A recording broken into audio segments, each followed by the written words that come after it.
네, 한국사는 없으시네요. 네, 일단은 앞에서 저희 소개를 해주셨는데 제가 정식으로 인사드리겠습니다. 저는 이제 교육장에서는 늘 이렇게 인사를 하거든요. 자기소개를 삼행시로 합니다. 제 이름이 뭐라 그랬죠? 이렇게 한 글자씩 오늘 띄워주시면 제가 말문을 이어가 보겠습니다. 자, 해볼까요? 시작! 네, 소리가 좀 약해요. 시작! 조는 사람 없게 재미있는 학습을 안내할 조재학입니다. 반갑습니다. 저희 아버지가 지어주신 이름이라는 전혀 다르게 제 마음대로 이제 읽고 다니고 있고요. 네, 일단 여러 지역에서 주민자치위원회나 지역에서 활동하시는 분들이 모여 계시다고 들었습니다. 반갑고요. 일단은 저도 인사를 했으니까 옆에 분들 한번 얼굴 한번 마주 보시면서 인사 좀 하실까요? 네. 자, 그리고 인사를 이렇게 해주시죠. 얼굴을 뚫어지게 쳐다보시면서 옆에 계신 분들. 자, 참 젊어 보이십니다. 이거는 근데 외모가 아니라 마음이 젊다는 겁니다. 자, 두 번째는요, 고맙습니다인데 뭐가 고맙냐면요, 귀한 시간 내서 다른 데 가실 수도 있었지만 이 자리에 와주셔가지고 다 같이 고맙습니다. 네, 고맙습니다. 네, 그런 감사한 마음을 가지고 시작을 하도록 하겠습니다. 제가 말씀드린 주제는 제목은 딱딱한데 사회 중심으로 좀 말씀을 좀 드리도록 하겠습니다. 우리가 이제 많이 일상에 들어와 있는 사실은 말들인데 또 근데 저런 말들을 쓰면은 왠지 좀 또 다른 눈으로 보고도 하는 그런 현상들도 있는 것 같은데요. 제가 이제 활동했던 경험을 조금 소개를 해드리면은 저는 원래 서울 지역에서 이제 풀뿌리 단체인데요. 열린사회 신야연 단체에서 90년대 후반부터 활동을 하다가 이제 그 다음부터는 이제 주로 이제 참여나 자치, 민주시민교육 이런 관련된 교육이나 퍼실리테이션을 주로 활동을 했었습니다. 그러다가 제가 좀 특별한 경험이 있는데 2015년도부터 은평구에서 한 3년 한 4개월 정도 참여예산위원장을 지냈는데요. 고양시도 참여예산 제도가 있잖아요. 근데 이제 참여예산위원장한테 봉급이 있나요, 없나요? 없죠. 그런데 매일 구청을 출근했어요. 3년 4개월을. 주말까지 심지어는. 그렇다고 제가 금수저가 아닙니다. 흑수저에 속하는 사람인데요. 그러다 보니까 제가 그렇게 하는 모습을 보고 옆 주변에 있는 주민들하고 딱 떠오르는 거 없어요? 네, 미친놈. 유사한 말로는 또라이. 그런 말을 들었는데 저는 그게 이렇게 기쁜 마음으로 들었습니다. 왜냐하면 누가 봐도 미친 짓이죠. 그런데 제가 좋아하는 단어 중에 하나가 불광불급이라는 말이 있거든요. 미치지 않으면 이룰 수 없다.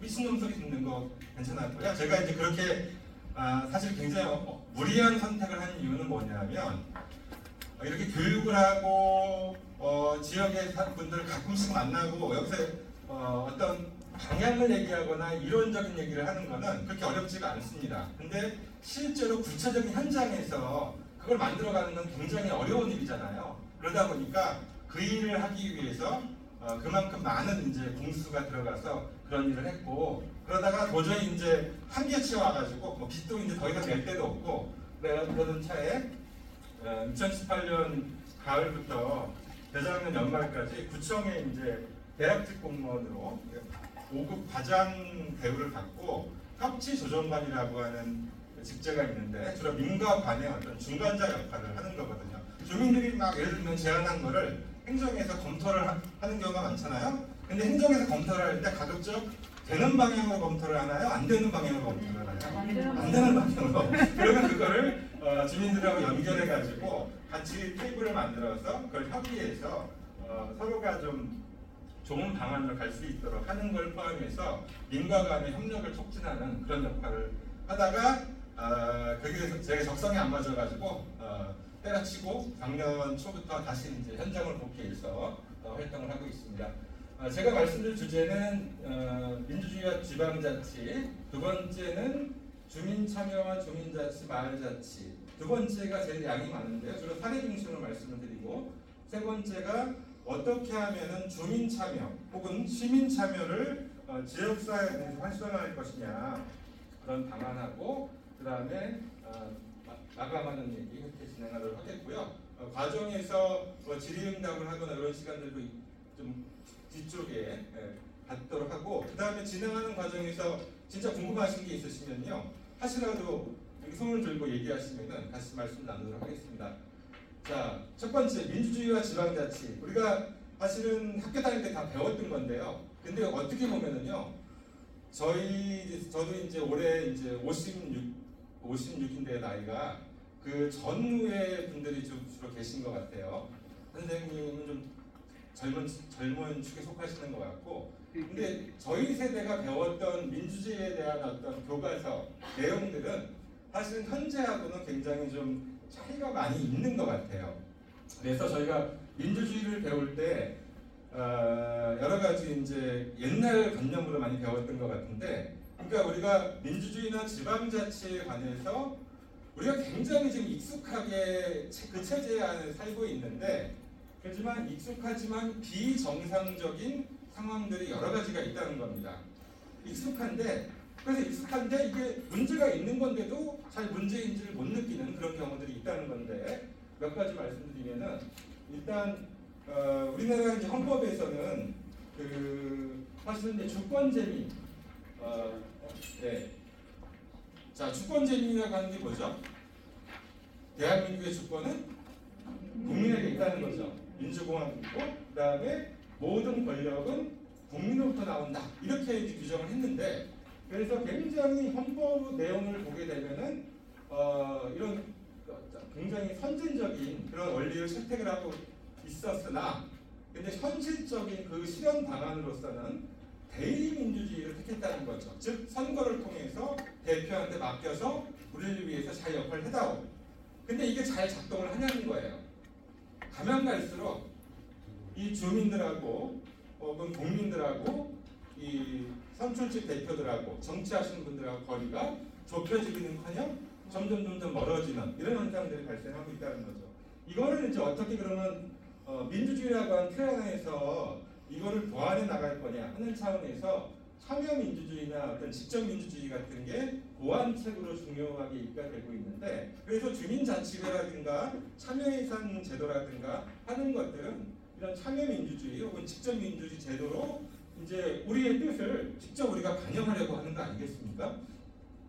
자 그리고 우리가 얼마 전에 선거가 있었지만 고향들이 들썩들썩했겠죠. 선생님들이 가까이 보시는 공약은 요 셋 중에 어떤 거예요? 자, 요거는 요새 많이 쓰는 공약, 약속해가지고 지키는 거. 근데 사실은 이제 아쉬운 건 그거죠. 주민들이 투표를 할 때는 글쎄요 시장님 같은 경우는 모르겠는데 이 시의원이나 도의원들의 공약을 그걸 살펴가지고 투표를 하는 경우가 많을까요?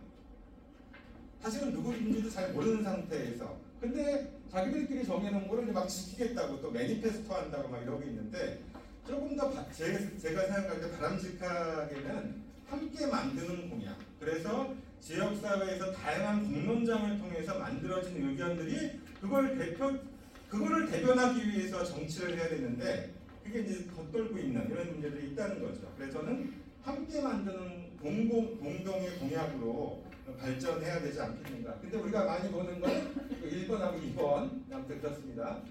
근데 이게 우리나라만 그런 게 아니라는 거예요. 세계적으로 다 같은 위기를 겪고 있고 그래서 우리나라에서 굉장히 국민들이 비판하는 모습을 외국에서도 가끔씩 볼 수 있고 그 다음에 너무 이제 체제가 공고해져 가지고 미국 같은 경우도 뭐 그냥 양쪽 당에서 왔다 갔다 하다가 큰 변화가 사실 일어나기 어려운 경우들이 많이 있다는 거죠. 그런데 이게 제가 이제 활동하면서 화두 중에 한 가지가 뭐냐면요. 민주주의에 대해서 얘기를 막 이제 하면 열변을 토하면은 가끔 이런 반론을 들어요. 민주주의가 밥 먹여주냐? 그거 흔한 비판으로 사용되는데 그런데 한번 참고해 보십시오. 민주주의라고 하는 것이 앞으로 4차 산업혁명에서 어떤 역할을 할지 카이스트 석자 교수인 원광 교수가 어떤 강의에서 이런 얘기를 했더라고요.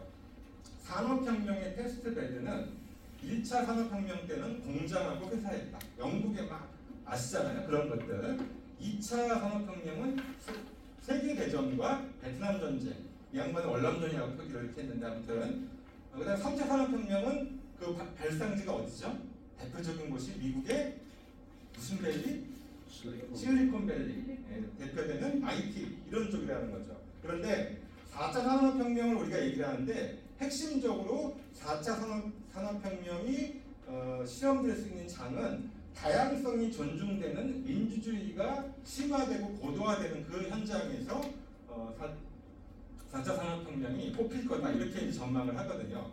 이 말은 민주주의라고 하는 것이 다 그냥 정치 체제만이 아니라 우리들의 삶에 먹고 사는 문제에 굉장히 중요한 영향을 미칠 수도 있겠구나 하는 것들을 돌아볼 수 있는데, 근데 이제 불행하게도 그렇지 않 비정상적인 현실이 있어요. 자, 집에 이사를 해서 이삿짐을 가구 배치를 하는데요. 1번이 있고 2번이 있는데 뭘 택하실지요? 1번은 집 식구들끼리 상의해서 안방에 뭐 거실에 뭐 이렇게 정하는 게 1번입니다. 근데 2번은 뭐냐면요. 종친회에서 가구 배치도를 그려가지고 문서로 시행을 합니다. 너희 집 가구 배치는 이렇게 하거라. 1번으로 하실래요? 2번으로 하실래요? 우리나라만 1번이죠. 종친회 뜻도 안 써져 있어요. 그런데 제가 우리나라의 지방자치는 1번에 가까울까요? 2번에 가까울까요? 그렇죠. 2번에 가깝다는 거죠.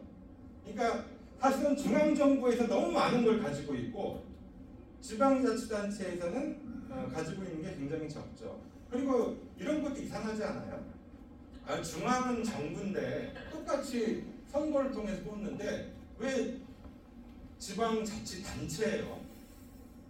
그러니까 지방정부라는 말이 맞다 이렇게 얘기하는 분들이 많이 계시는데, 이게 우리가 굉장히 오랫동안 써서 그렇지 가만히 생각해 보면은 이게 선출된 대표를 어떤 그 행정부를 구성하는데 왜 다르게 쓰니까 낮춰보는 거죠. 어떻게 보면은요. 그리고 또 한 가지 트집을 잡자면은 지방이라고 하는 말도 저는 좀 안 맞는 것 같아요.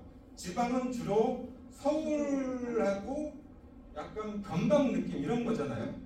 근데 그게 아니라 저는 이제 지역이죠. 서울도 지역이고 고향도 지역이고, 그래서 지역 정부 이런 말을 써야 되는 거 아닌가.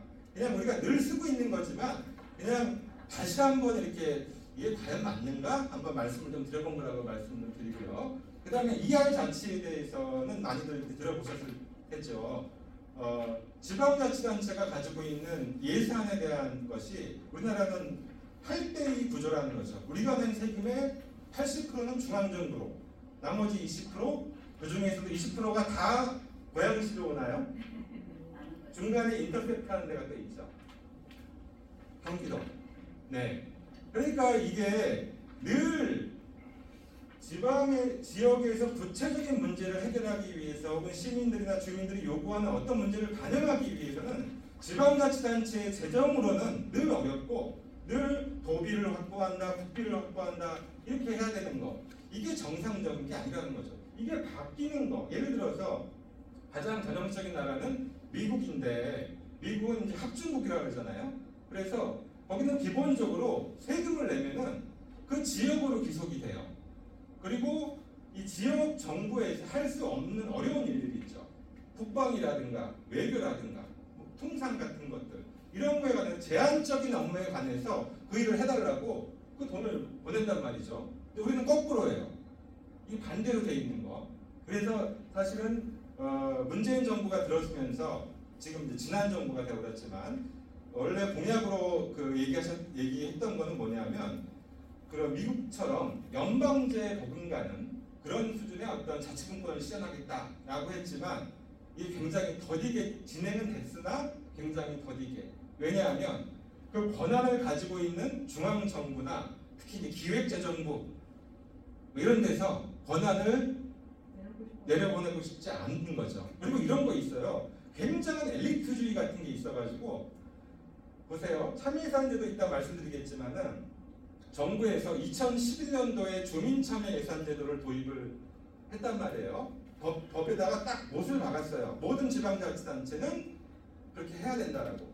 그런데 지방자치단체는 참여예산제를 시행하게 하면서 그것보다 훨씬 더 많은 예산을 쓰고 있는 국가, 중앙정부에는 자기들은 안 해. 지방 정부만 하라는 거예요. 이게 지방 정부는 여러 가지 낭비나 이런 요소가 많기 때문에 그런 식의 시각이 저는 들어가 있는 정책이었다고 생각을 하는데요. 뭐죠? 죄송한데 이걸 꺼야겠다. 얘가 너무 똑똑해가지고 그 스피커로 연결이 돼버렸네요. 폰이요. 아무튼 그런 이제 비극히 비정상적인 상황들에 대해서 제가 좀 말씀을 좀 드린 거고요. 이게 세계적으로 보면은요, 지방 분권 지수, 즉 권한과 예산이 지방으로 골고루 나눠진 것이 잘된 나라일수록 국민 소득이 높다고 하는 그런 어떤 그래프를 보여주는 거거든요. 그래서 다시 말씀드리지만은 민주주의 그 중에서 핵심은 권한을 엘리트들이 집중해서 가지고 있는 것이 아니라 옛날에는 똑똑한 사람한테 맡기자 이런 게 됐지만 지금은 지역에 대해서 가장 잘 아는 것이 현장에 있는 주민들이고 공무원들인데 그들이 뭔가 할 수 있도록 그걸 나눠야 되는 거죠. 그것이 잘 될수록 우리들의 삶의 질도 개선이 될 수 있다 하는 걸로 봐주시면 좋을 것 같고요. 예를 들어서 고향 시민들이 고민하는 문제를 제가 한번 예를 들어 볼게요. 코로나 때문에 지금도 우리 마스크 쓰고 이렇게 공부를 하고 있네요.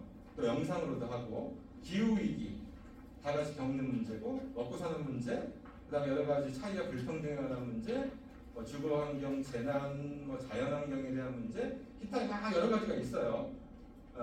결국 이 진짜 시민이 행복하려면 저는 이 문제가 해결이 돼야지 시민들이 행복도가 올라간다고 생각하거든요. 물론 이런 게 있죠. 돌을 닦는 것도 한편으로는 필요하죠. 그래서 웃음 치료 이런 거 하다 보면 이런 얘기 하시잖아요. 행복해서 웃는 것이 아니라 웃으니까 행복하다. 이렇게 돌을 닦는 마음도 필요하다고 봐요. 그렇지만 현실은 엉망진창인데 도만 닦아가지고 그게 과연 행복도가 올라갈 거냐? 그렇지 않다고 보죠. 그러면 이걸 어떻게 해결할 거냐? 하는 것에 대한 고민을 하게 되는데 그래서 요 엘리베이터에 보면은 이런 게 붙어 있죠. 어디에 기대지 말라고 하는 표시죠. 문에 기대지 마세요. 문재인 대통령이 처음 집권했을 때 좀 한쪽에서 유행했던 말입니다. 문재인 대통령에게 기대하지 마세요. 그거는 문재인이라는 사람이 못나서 혹은 지금 윤석열이라는 사람이 못나서가 아니라 대통령이 혹은 어떤 뛰어난 지도자가 슈퍼맨처럼 앞에 있는 문제를 싹 우리 대신에 해결해 줄 수 있는 그런 성격의 문제가 아닌 굉장히 복잡하고 다양한 문제를 우리가 겪으면서 살고 있다는 거죠. 그래서 슈퍼맨에 대한 환상 이제 버려야 된다. 저는 오히려 이런 흰 개미의 집에서 힌트를 좀 얻어보면 좋지 않겠는가. 남아프리카에 가면은요 하얀 흰 개미가 탑을 짓는데 사람 키보다도 더 커요. 근데 크기도 놀랍지만 신기한 건 뭐냐면요 그 안에 통풍 장치가 있어서 우리 에어컨 틀듯이 공기의 흐름을 이용해 가지고 냉난방을 조정하고 그다음 먹이를 저장하고 우리를 주는 유화방 같은 것들이 있다는 거예요. 그러니까 건축학자들이 그걸 보고 깜짝 놀랐다는 거죠. 근데 더 놀랍고 신기한 건 뭐냐면요 흰 개미한테는 이런 집을 설계할 수 있는 능력이 지적 능력이 있다 없다? 없다. 희한하죠. 아니 이런 걸 설계할 수 있는 능력이 없는데 우리는 딱 그림을 그려가지고 하는데 그게 아니잖아요. 그러니까 하나한테는 없지만 집단을 이루고 그 집단이 무작위적으로 소통하는 과정에서 하나한테는 없는 것이 전체한테는 나타난다. 새로운 문제 해결책이 창의적인 발상이 그걸 이제 창발성이라고 얘기를 하는데 저는 지금 우리가 겪고 있는 대부분의 문제들에 대해서 이렇게 생각을 하거든요. 예를 들어서 우리가 지역에서 주민들하고 공론 제안을 많이 하다 보면은요 단골 메뉴로 나오는 게 뭐죠? 교통 문제하고 주차, 쓰레기. 예를 들어 쓰레기 문제 한번 얘기해 볼게요. 쓰레기 문제하면 뭐가 제일 불편하고 좀 문제가 되나요?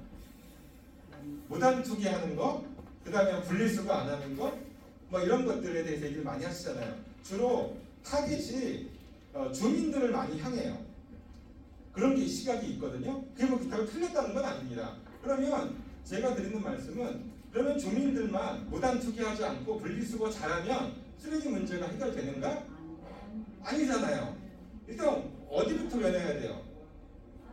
처음에 생산하는 단계부터 바뀌어야 되죠. 그죠? 기업에서 과대 포장 안 하고 쓸데없는 거 하지 않고 자원을 효율적으로 써야 되고 그걸 원천 감량이라고 하는데요. 그 다음에 소비자들도 알뜰살뜰하게 그냥 분리배출 잘하고 자 그러면 행정의 역할 중에서 그런 청소업체를 고용해가지고 이제 그 쓰레기를 수거해가는 일을 하는데 아파트 단지는 그래도 괜찮은데요. 단독주택이나 빌라 같은 경우는 요일을 정해가지고 이렇게 예를 들어서 주민 교육 같은 걸 통해 가지고 막 분리배출을 막 품목별로 막 교육을 합니다. 뭐 비닐 따로, 페트병 따로, 종이 뭐 여러 가지 너무 복잡하더라고요. 근데 그렇게 열심히 일반 빌라나 단독주택에 사는 주민들이 품목별로 진짜 배운 대로 열심히 모아가지고 그 재활용품 배출을 하면은 행정에서 고용한 청소업체가 어떻게 수거해가요? 한꺼번에 다 섞여버려요. 뭐 하려고 앞에 이거를 교육하고 하냐는 거죠. 그러니까 제 말은 행정이 쓰레기를 수거하는 시스템도 변화해야 된다는 겁니다. 그러니까 다 혼합돼가지고 엉망진창이 된 걸 선별장에 가가지고 다시 하려니 굉장히 많은 자원 낭비가 발생한다는 거죠. 그 다음에 그렇게 모여진 재활용품들을 다시 리사이클링하고 하는 데는 어떤 기업이나 전문가의 역할이 더 많이 필요하겠죠. 그러니까 거의 이 문제를 해결하려면요, 굉장히 다양한 사회 구성원들이 함께 변해야지 이 문제 해결이 가능하지 않겠는가 하는 말씀을 좀 드리면서 그래서 똑똑한 사람이 우리 문제를 해결해주지 않을 거다. 이런 특히 이제 그건 뭐 우리가 너무 많이 경험하고 속아왔던 것 같아요. 근데 옛날에는 이렇게 말이 됐던 게 지식과 정보가 소수한테 독점이 돼 있었단 말이죠. 근데 지금은 그렇지가 않아요. 어디서 뭘 좀 공부했다고 하더라도 다른 분야 가면은요 평범한 사람 같은데 나보다 더 잘 아는 사람들. 지금은 지식과 정보가 개방되어 있는 사회에 살고 있거든요. 아무튼 그래서는 우리는 아직도 여기 중앙집권적인 그런 게 있는 것 같아요. 국가적인 일이 나면은 뭐 촛불 시위에 대해서 얘기하려고 하는 게 아닙니다. 국가적인 문제에 관해서는 진짜 굉장히 큰 관심을 가지고 뭐 이렇게 활동들을 많이 하고 변화를 가져옵니다. 근데 가까운 동네 문제 혹은 우리 집 주변의 문제에 대해서는 그닥 관심들을 많이 갖고 어떤 역할을 하는 사람들이 별로 없다는 거죠. 여기 있는 이 많은 사람들이 주민자치회로, 참여예산위원회로, 우리 지역의 마을활동으로, 시민단체 활동으로 이렇게 함께한다면 얼마나 우리 지역사회 크게 변할 수 있겠는가. 그래서 그것이 이제 주민 참여와 주민 자치다 이렇게 말씀을 드리고요. 일상의 어떤 변화를 만들어가는 저는 그러니까 자치분권은 그런 점에서 하나의 제도기도 하지만 새로운 사회 운영 원리라고 생각해요. 그러니까 똑똑하고 엘리트들에 의해서 뭔가 사회가 운영되는 것이 아니라 좀 부족해 보인다고 설사 부족해 보인듯 하더라도 그 사람들이 모여서 집단지성을 통해서 그 문제를 스스로 해결해 나가려고 하는 것이 우리 사회 문제의 해결책이 아닌가 하는 생각을 가져보고요. 그런데 현실에서는 이런 문제가 있어요. 그래서 지방자치가 참 중요한데 가장 시민들의 삶과 가까운 곳에서 여러 가지 정치, 행정, 여러 가지 것들이 녹아나 있는데 지방자치를 얘기할 때는 양대 축을 얘기를 한단 말이죠. 단체자치와 주민자치 이 양대 축을 얘기를 해요. 근데 우리나라는 어떻게 돼 있어요? 이렇게 돼 있어요. 현실은 지방자치단체, 고양시청은 굉장히 큰 건물과 많은 인력과 예산을 가지고 체계적으로 움직이는 데 반해서 주민들의 지역의 문제를 해결하는 활동은 아직은 그 힘의 불균형 상태에 있는 거죠. 저는 그것이 주민들의 역량이 부족해서라고 생각하지 않아요. 그럴 수 있는 경험과 기회를 갖지 못한 거지 역량이 부족한 건 아니다. 그래서 이걸 어떻게 균형을 잡을 거냐. 그래서 우리가 민관 협치, 민관 협력 얘기하잖아요. 그리고 주민들이 뭔가 제안할 때 행정에서 좀 잘 받아주면 좋겠다. 이런 것이요. 그것이 잘 되려면 본질적으로 이게 이렇게 바뀌어야 돼요. 힘의 균형이 맞지 않는 상황에서는 늘 아쉬운 소리를 행정이 하는 식으로 가는 경우가 많다는 거죠. 그래서 지방자치가 되기 위해서는 중앙정부의 권한을 지역 정부로 이양을 하고, 그 다음에 그 이양된 권한을 지역사회에 있는 단체적 마음대로 하는 게 아니라 지역사회에 있는 시민들과 함께 권한을 공유하는 이중 분권이 돼야 이것이 올바른 형태의 지방자치다라고 하는데, 그런 측면에서 우리가 갈 길은 아직도 굉장히 좀 먼 것 같다 하는 말씀을 드리고요. 근데 아무튼 정부 차원에서는 꾸준하게 이런 자치분권 종합계획 같은 걸 만들어서 뭔가 하려고는 하는데 굉장히 큰 그게 쉽지 않은 것 같아요. 그래서 엘빈 터플러는 이 중앙집권주의자와 자치분권주의자, 이것이 지금 세상에서 가장 격렬한 투쟁이다, 이런 말까지 할 정도로 굉장히 실질적인 어떤 권한과 예산을 가지고 심한, 우리는 눈에는 잘 보이지 않지만 중앙정부와 지역사회 구성원들 간의 어떤 씨름이 있는 것이 아닌가 하는 생각을 해보고요. 이제 사회 중심으로 주민 참여와 주민자치, 마을자치에 대해서 말씀드리겠습니다. 일단은 우리가 이제 좀 생각을 프레시하게 갖는 의미에서 아이들 얘기를 먼저 해볼게요.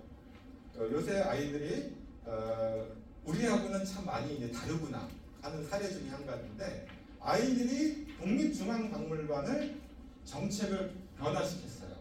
아이들이 쉽게 얘기해서 민원 내고 집단행동을 해가지고 이슈 파이팅을 해가지고 성공을 시켰다는 건데요. 뭐냐면은 굉장히 국립중앙박물관 가보시면 크고 멋진데, 이게 이 박물관에서는 내부에 식당이 있긴 한데 여기에 외부 음식물 반입은 안 된다는 거예요.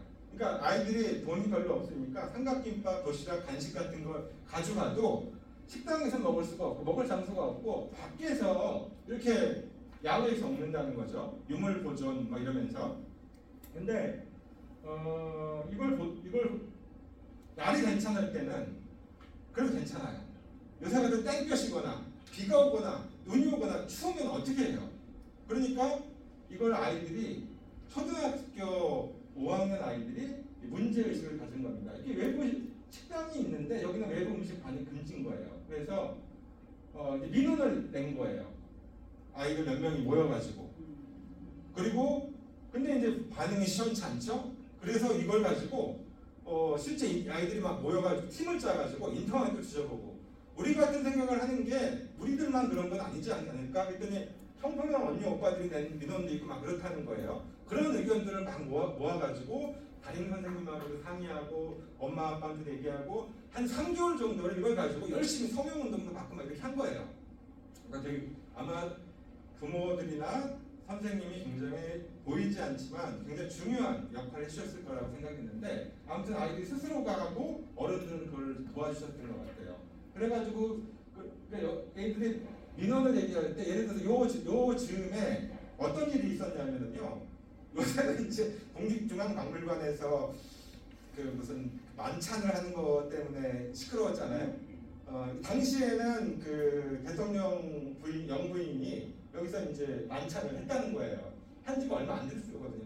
아니 유물 보존 때문에 그거 못한다면서 대통령 부인은 식사를 거기서 하세요? 이게 아이들한테 설득이 안 되잖아, 납득이. 그런 얘기까지 해가지고 했는데, 그냥 아이들의 민원은 그냥 튕겨져 나간 겁니다. 우리가 늘 행정에 경험하듯이. 근데 이걸 가지고 그 과정에서 이게 이제 언론에 연결이 된 거예요. 그래서 이 이야기가 언론에 보도가 되면서 이게 여론화가 되니까 박물관이 또 어떻게 나와요? 네. 그래서 박물관장이 나중에 그 민원을 냈던 민원을 내고 편지를 보냈는데, 요 수빈 학생한테 직접 답장을 보내가지고 이렇게 초등학생이 편지 한 통이 아니라 사실은 보이지 않는 수많은 노력에 의해서 이 도시락 쉼터가 만들어졌다는 거죠. 2013년부터 이렇게. 만약에 국립중앙박물관에 가서 요 공간을 이용하시는 분이 계시다면은 요 아이들한테 감사한 마음을 가지셔야 될 것 같아요. 요 아이들. 그래서 이 아이들이 이제 남긴 후기를 보면은요, 선생님이나 부모님이 시키는 것만 하는 것은 너무 쉬운데 우리가 잘 알지도 못하는 것들을 알아보고 토론하고 생각해내려고 하니까 너무 힘들었다, 과정이. 그 다음에 제일 마지막에 사회를 변화시키는 사람들은 위대한 사람들이 아니라 사회 문제에 관심을 갖는 용기 있는 사람들이라는 것을 깨닫게 되었다. 그것이 바로 민주시민 아니겠습니까? 네. 네. 우리가 보이진 않지만 이 아이들한테 잘했다고 박수 한번 좀. 그렇게 아마도 이렇게 아이들의 얘기처럼 우리 지역을 변화시킨 사례는 지역이나 국가의 정책을 변화시킨 사례는 굉장히 많은데 우리가 이제 딱딱한 말로 주민 참여라고 할 때는 뭐 시민 참여라고 얘기할 수 있지만 좀 더 어떤 평범한 주민들의 있던 그런 측면에서 저는 이제 주민 참여라는 말을 주로 쓰는데요. 민주주의 사회에서 시민의 권리와 책임이기도 하고 교과서에 나온 얘기죠. 그 다음에 핵심적으로는 앞에는 아이랬던 지역사회 문제 해결을 위한 주민들의 활동, 이걸 저는 이제 주민 참여라고 보고 아주 좁은 의미로는 이런 의미로 쓰입니다. 지방행정의 주민들의 참여. 그러니까 예를 들어서 주민자치회에 참여하는 거, 참여예산위원회에 참여하는 거, 그 다음 각종 위원회에 참여하고 뭔가 의견을 내는 거, 이것이 이제 주민 참여라고 얘기가 되는데 여기서는 대표적으로 권한에 대한 이슈가 크게 이제 숨어 있죠. 네. 주로 많이 경험하는 거는 주민들이 모여서 열심히 의견을 내, 공론장하고 토론회하고 막 의견을 냅니다. 그러면은 그 모아지는 의견을 결정하는 건 어디예요? 관에서, 행정에서 결정을 하고 너무 그런 거에 익숙해져 있는 거죠. 자, 그래서 풀뿌리 민주주의와 주민 참여 영역은 사실은 굉장히 다양하죠. 이걸 제가 일일이 다 설명드릴 수는 없는데 우리가 주변에서 많이 보고 접하고 여기 미처 다 적지 못한 것들도 많이 있죠. 이런 것들 속에서 이제 몇 가지 중심으로 말씀드릴 텐데 우리가 이제 마을 공동체 얘기를 할 때 마을 공동체, 특히 도시 지역에서는 이웃 간의 관계 단절 이런 문제가 대두가 되기 때문에 서로 소통하고 어울리는 그런 프로그램들이 많이 이제 생겨날 수밖에 없는데 이렇게 얘기를 한다는 거죠. 다시 한번 읽어주시겠습니까? 시작. 주민이 스스로 나서서 마을의 문제를 함께 해결하고 개선해 나가는 행동. 네, 저는 이게 마을 공동체라고 생각하거든요. 그러니까 주민자치하고도 다른 말은 아니에요. 제가 볼 때는 같은 얘기예요.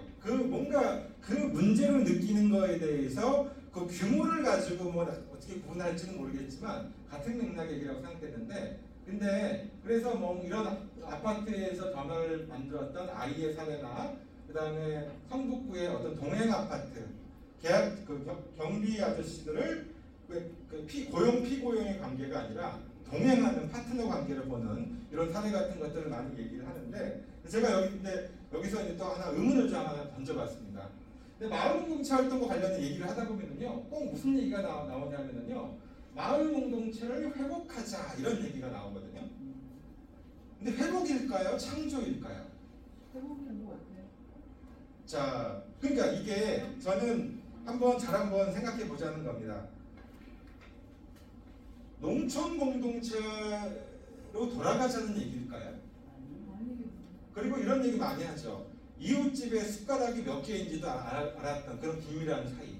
근데 지금 현대를 살아가고 있는 저는요, 우리 집에 숟가락이 몇 개인지를 이웃한테 전혀 알려주고 싶지 않거든요. 이웃도 마찬가지 아닙니까?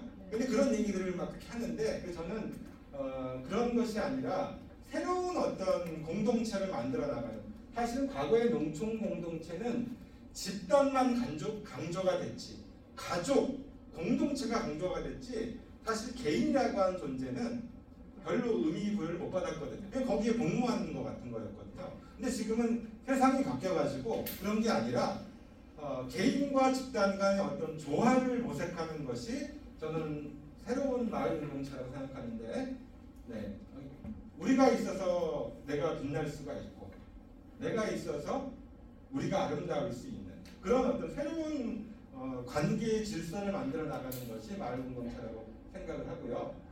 그 다음에 이제 참여예산과 주민자치에 대해서 좀 말씀드리겠습니다. 일단 참여예산에 대해서는 시작하기 전에 주민자치하고 참여 예산하고 같은 건가요? 다른 건가요? 근데 맥락에서 보면은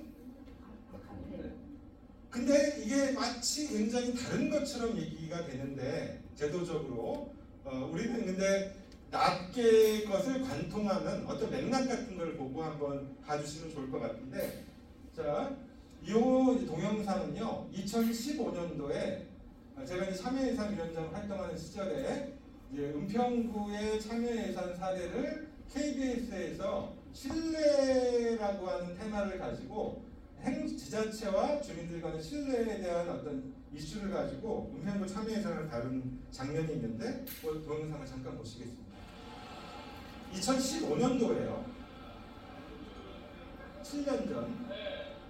거기에서도 또 계실 것 같아서 서울시 은평구 녹번동의 100여 명의 주민들이 한자리에 모였습니다.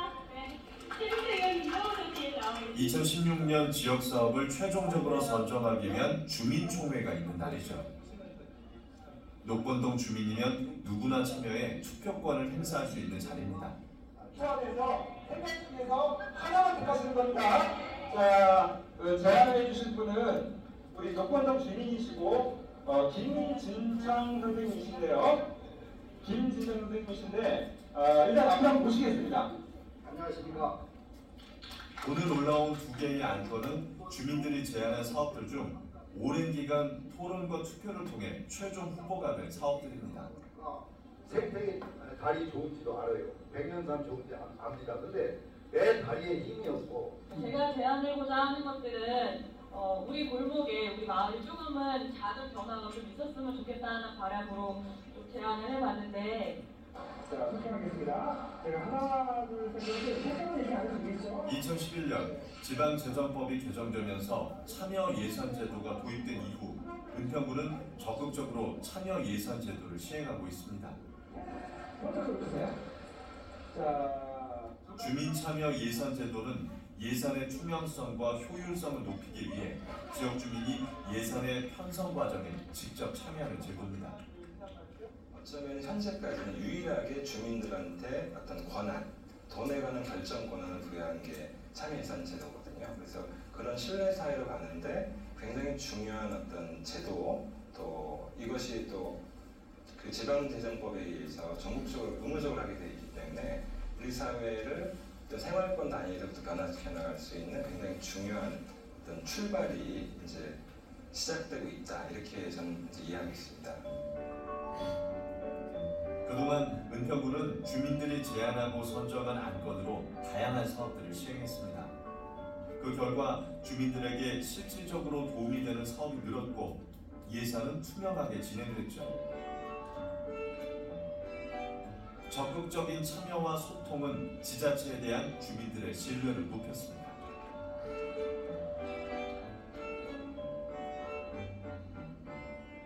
어쨌든 민과 관이 협력하는데 꽃은 신뢰가 아니겠습니까? 사실은 우리들이 전부 다 관에 사는 일들은 신뢰가 없었기 때문에 불신하고 뭐 예산이 얼마 든다 이러면 아이고 얼마 들겠어 사실 이런 식으로 많이 생각을 하곤 했는데 주민참여 예산 제도를 통해서는 아무래도 이제 주민들이 자꾸자꾸 알아가는 거예요. 네, 시간 계산 뒷부분은 생략하고 7년 전이지만 좀 지금보다는 굉장히 제가 젊은 것 같아요. 네. 자, 근데 이제 뭐 다 아시는 얘기는 간단하게 넘어가겠습니다. 참여예산 제도가 이렇게 설명하는 게 맞다 틀리다? 이거는 2018년 3월 16일까지는 맞아요. 근데 2018년 3월 27일 날 지방재정법이 개정이 됐어요. 자, 왜 그러냐면은 아니 왜 편성할 때만 참여해? 집행할 때도 참여해야 되고 그 다음에 잘 썼는 일 돌아볼 때도 참여하는 게 맞잖아요. 상식제야. 근데 그거를 법을 이렇게 처음부터 이렇게 좀 약간 이상하게 만들어놨어요. 근데 그래서 집행하는 과정, 청구하는 과정 이 과정에 주민들이 이 전 과정에 참여하는 건데 예를 하나 들어보겠습니다. 그러니까 은평구 참여 예산이 다른 지역보다 좀 특징적으로 발전할 수 있는 중요한 매개는 저는 첫 번째로는 이제 자치단체장의 의지를 꼽고 싶어요. 2010년도에 이제 김호영 부청장이라고 하는데 선거에 출마해가지고 지방선거할 때 가장 대표적인 1호 공약이 주민 참여 예산 제도를 적극적으로 도입하겠다는 거였어요. 근데 다른 지방자치단체는 그 다음에 2011년도에 지방재정법을 개정하면서 의무 시행을 하게 했거든요. 1년 전에 벌써 그런 공약을 내세우고 나왔다는 거죠. 그리고 자신의 1호 공약이기 때문에 적극적으로 추진을 했고 앞에서 선행 사례가 별로 있긴 있었지만 별로 없었기 때문에 막 새로운 생각을 막 해가지고 정책을 편 겁니다. 예를 들어서 이런 게 있어요.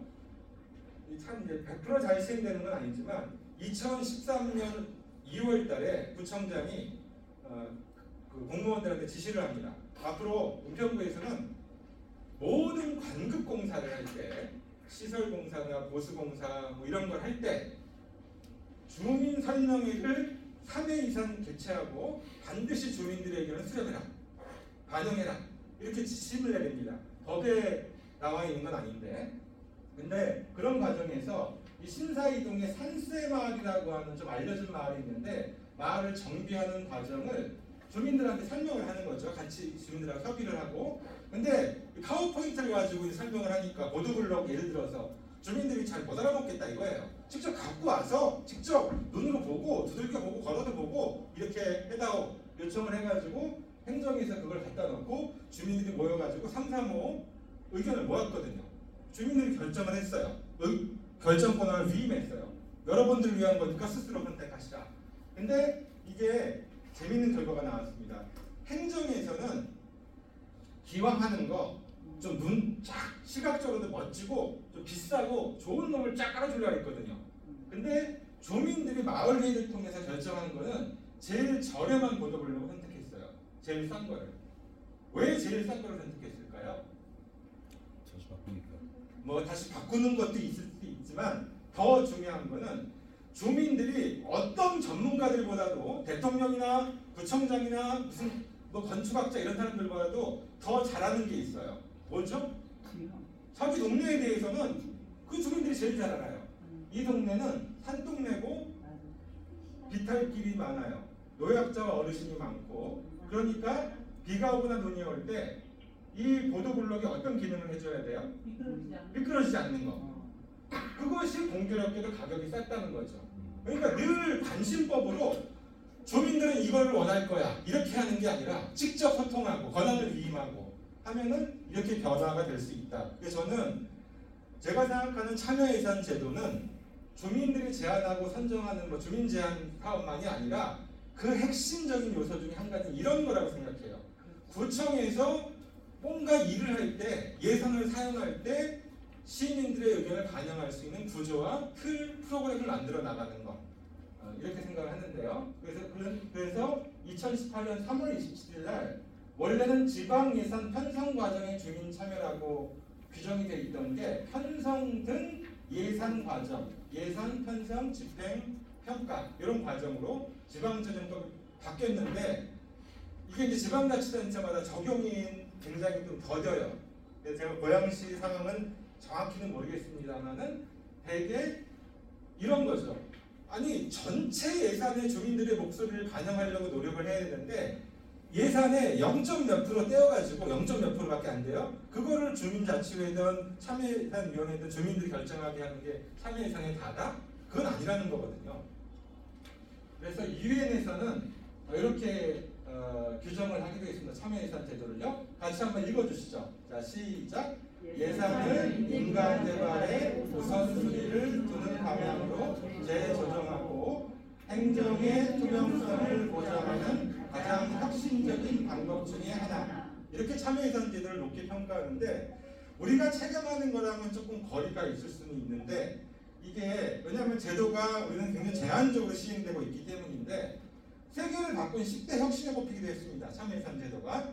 그 다음에 세계은행이라고 아시죠? 월드뱅크라고 하는 곳에서는 참여예산은 전 세계적으로 보급하는 일을 꾸준하게 하고 있는데 제가 2019년도에 이 세계은행 등의 초대를 받아가지고 포르투갈 카스카이스라고 하는 그 시에서 열린 참여예산 국제포럼에 이제 사례 발표를 하러 다녀온 적이 있는데요. 제가 가서 그때 발표되는 걸 보고 깜짝 놀랐습니다. 그게 뭐냐면요. 2019년도 현재 전 세계에서 참여예산 제도를 시행하고 있는 지역을 주황색으로 표시한 거거든요. 하는 지역이 훨씬 많죠. 그러니까 숫자로 보면은요. 11,690에서 11,825개, 거의 12,000개 육박하는 지역에서 참여예산제를 시행한다는 건데, 제가 왜 놀랐냐면요, 불과 6년 전까지는 우리나라에 알려지기로 전 세계에서 2,700개 정도 지역이라고 그랬거든요. 근데 그것이 불과 6년 사이에 4배, 5배로 폭발적으로 늘어났다는 거예요. 그런데 다른 나라는 우리나라처럼 중앙정부에서 법을 만들어가지고 전국의 모든 지방자치단체에 참여예산제 의무적으로 시행해. 이렇게 한 나라는요, 우리나라하고 포르투갈밖에 없어요. 다른 데는 그 지역사회 안에서 단체장이든 의회든 주민들의 요구등에 의해서 자율적으로 만들어지는 흐름이 이렇게 폭발적이다. 그러니까 이거는 전 세계가 어떤 방향으로 변화하고 있는지를 읽을 수 있는 중요한 흐름 중에 하나라고 좀 생각이 되고요. 제가 이제 은평구 사례를 조금 구체적으로 말씀드릴게요. 일단은 기본적으로 참여예산을 접근할 때 전체 예산의, 구청의 전체 예산의 주민들의 목소리를 담자. 이게 기본적인 각이에요. 자, 거기서 올해 예산이 보면 1조 110억 원인데 고양시에 비하면은 한참 적죠. 그다음 살림살이는 어려워요. 자치구, 원래 서울시 자치구는 경기도의 시나 이런 단위보다도 재량 예산이 훨씬 적거든요. 아무튼 어쨌거나. 근데 주민들이 제안하고 선정하는 예산은 30억 원에 불과해요. 0.3%. 그러면 나머지 99.7%는 어떻게? 주민들이 심의를 하는데, 현재까지는 어떻게 하고 있냐면 주민들로 구성된 이제 참여예산위원회, 지금은 주민참여위원회로 이름을 바꿨는데, 거기서 10개 분과가 1년 동안 활동을 해가지고 10월 달에 집중 심의를 해가지고 구의회처럼, 그래서 8,185억 원에 대해서 낱낱이 그 10개 국가 나눠가지고 그걸 주민들이 심의하고 의견을 반영하거든요. 근데 그러면 왜 100%가 아닐까요? 전체 예산이라며. 맞아요. 공무원들의 인건비라든가 법정 경비 같은 경우는 이게 어쩔 수가 없는 거죠. 이런 이제 그렇지만 이런 정신을 가지고 이제 고민은 이걸 어떻게 이제 참여예산위원만이 아니라 일반 주민들의 의견을 어떻게 이 과정에 담을 거냐 하는 거는 앞으로 중요한 숙제가 될 거라고 보여지는데요. 예를 들어서 뭐 이런 비슷하죠. 뭐 10개 분과로 돼 있고, 근데 여기서 이제 은평구는 어떻게 해야 하냐면요. 처음에 2011년도에 위원회 구성할 때는 다른 지역이랑 비슷했어요. 잘 사람들이 모르니까, 관심이 별로 없으니까 뭐 주민자치위원회에서 추천받고 단체 추천받고 공개 모집하고 이렇게 했거든요. 근데 몇 년 운영하다 보니까요, 이게 물갈이가 되는 거예요. 추천회에서 그냥 그냥 어거지로 오신 분들은 자연스럽게 나가고 새롭게 참여하는 주민들이 늘어났는데, 그 이유가 뭐냐면요, 은평구 주민들이 잘나서가 아니라 이거는 여태까지 경험해보지 못했던 다른 측면이 있다. 우리가 뭔가를 주민들이 제안하면 행정에서 결정들을 하는데, 이거는 주민들이 직접 결정하는 그런 효능감 같은 걸 느끼면서 2016년부터는요 주민참여학교를 9시간을 이수를 해야 돼요. 그런 분들을 대상으로 추첨을 하죠. 주민자치의 지금 모델을 2016년부터 시행하고 있었는데 항상 2대1, 3대1 넘어요, 경쟁률이. 뭔가 여기 오면은 그래도 우리가 여태까지 민원으로만 넣어가지고 그냥 아니면 아니라고 했던 거에 대해서 이 분과에서 구체적으로 다뤄볼 수 있다. 이런 것들이 있는 거죠. 네. 그 다음에 예산의 편성 단계, 집행 단계, 평가 단계에서 여러 가지 프로그램들이 있는데 중요한 거 몇 가지만 소개해 드릴게요. 아까 설명드린 대로 전체 예산을 심의하는 거는 1년 내내 분과가 활동을 합니다. 그래서 1월 달에 보통 10개 분과가 있으면 부서가 몇 개가 딱 배정이 되거든요. 그 사업 목록을 다 받아가지고 위원들이 정해요. 관심 있고 우리가 살펴보고 싶은 거를 정해가지고 목록을 작성해요. 우리가 이제 부위원들처럼 뭐 월급을 받으면 매일 출근하겠지만 그럴 수는 없으니까 그러면 그 목록을 가지고 어떤 달에는 계획서를 검토하기도 하고요. 서류로 어떤 달에는 부서랑 간담회를 하기도 하고 요청해가지고 어떤 달에는 현장에 직접 나가요. 그런 식으로 1년 동안 4년 동안 열심히 활동을 하거든요. 그러다가 10월 달이 딱 되면은요. 이런 집중 심의가 열려요. 분과마다 보통 2차례씩 회의가 열리는데 이렇게 그 사전에 예산서가 사업설명서가 제출이 되거든요. 그다음 팀장님들이 나오셔가지고 과장 팀장님들이 나오셔가지고 하나씩 다 설명을 해요. 질의응답이 막 벌어집니다. 토론이 있고 그다음에 행정이 다 빠져나간 다음에는 이렇게 합니다. 보시는 것처럼 단위 사업별로 그러니까 주민들이 의결을 하는 거예요. 설명을 들어보고 살펴보고 우리가 현장에서 체감을 해봤는데 뭐 2호철 통일로문학산 같은 거 운영하는 건 좋은데 운영비가 왜 갑자기 확 늘어나냐. 행정이 물어봐도 구체적이고 설득적인 얘기를 못한다는 거죠. 살림살이도 어려운데 1,600만 원을 깎자. 요거는 뭐 300만 원을 깎자. 뭐 이런 식의. 자, 여기서 재밌는 게 있습니다. 이 삼각형이 이렇게 위로 되어 있으면 더하는 것 같으세요? 깎는 것 같으세요? 더하는 것 같죠? 근데 행정은 삭감을 이렇게 표시합니다. 빨간색으로. 빨간색으로 표시고. 이게 그래서 어떤 의미에서는 같은 고향에 살고 있지만 공무원과 주민들은 공통점도 많지만 한편으로는 서로가 외계인이기도 해요. 쓰는 언어가 달라요. 아무튼 그런 사례인데 그렇게 의견을 모읍니다. 그리고 어떤 거는 예산에 대해서는 증감 의견은 내지 않는데 사업을 할 때 현장에서 이런 문제가 있어. 이 뭐 키트를 나눠주는데 누구는 몇 개씩 타가고 막 이래. 이거 곤란하다. 그거 시정해야 된다. 이런 식으로 사업 개선 의견을 단위로 쭉 냅니다. 그럼 부서에서 검토해서 피드백을 하게 되고요. 이런 식으로 해서 쭉 의견이 모아지게 되면은 이게 굉장히 많겠죠. 그러면 이걸 어떻게 결정할까요? 보통은 행정에 제출을 하면 부서별로 검토를 해서 수용 이건 어려워요. 장기 검토. 그 장기 검토라고 하는 건 참 멋진 많이 전가의 보도처럼 쓰이는 말인데 아무튼 그렇게 할 텐데 그렇게 되면은 이 제도의 취지랑 맞지 않는다. 행정에 의해서 휘둘러진다. 그래서 어떻게 했냐면 처음부터 그런 주민들이 낸 의견에 대해서는 민관 예산 협의회를 개최해가지고 구청장과 구청의 주요 간부들, 참여예산위원장과 분과위원장들이 모여가지고 협상을 합니다. 이 낸 의견에 대해서 이걸 받아줄 거냐 안 받아줄 거냐 막 토론이 벌어지고 어떤 거는 쉽게 수용이 되는 경우도 있고 어떤 경우는 끝까지 수용이 안 되는 경우도 있습니다. 근데 제가 그동안에 경험해본 바에 따르면은 대략적으로 이제 주민들이 낸 의견에 위원회가 낸 의견에 70%에서 80%는 주민들의 의견이 반영이 되더라는 거죠. 그래서 지난 11년 동안 168억 원의 예산을 조정을 했고 사실은 더 있는데 민관 예산 협의를 거친 거는 168억이고 사업 개선 의견은 242건에 대해서 623억 원의 의견을 반영을 했다는 거죠. 네. 이런 게 하나가 있고 그 다음에 다 아시는 이제 주민들이 제안하고 주민들이 선정하는 그런 제도 있잖아요. 고양시 같은 경우는 현재 시민투표 같은 거 하시나요? 위원회에서 결정하시나요? 그럼 주민자치회에서는 주민자치회 지금 전동 시행하고 계시죠? 작년에 제가 그 얘기를 들었었는데 그러면은 그 주민총회 개최하고 뭐 이렇게 하는 모델로 가시는 거죠? 네네네네. 그런 과정으로 하시는데 이제 여러 가지 이제 코로나 때문에 어려움들이 좀 있어서 있지만 은평구에서는 어떤 노력을 특별하게 해왔냐면요. 두 가지 축으로 위원회가 결정하거나 일부 주민들이 결정하는 것은 이 가치에 맞지 않다. 모든 주민들한테 개방한다.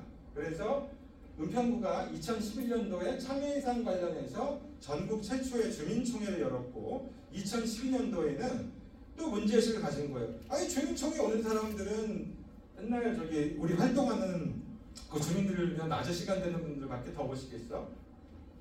직장 다니는 분들, 장애인분들 이런 분들의 의견도 반영해야지. 그럼 어떻게 할까? 그래서 전국 최초의 모바일 투표를 도입을 합니다. 자치단체 차원에서. 그게 나중에 서울시로 이제 수출이 돼가지고 이렇게 됐는데 그래서 그런 사전 투표를 보통 10,000명에서 20,000명 정도가 하고요. 은평구 인구가 48만 정도 됩니다.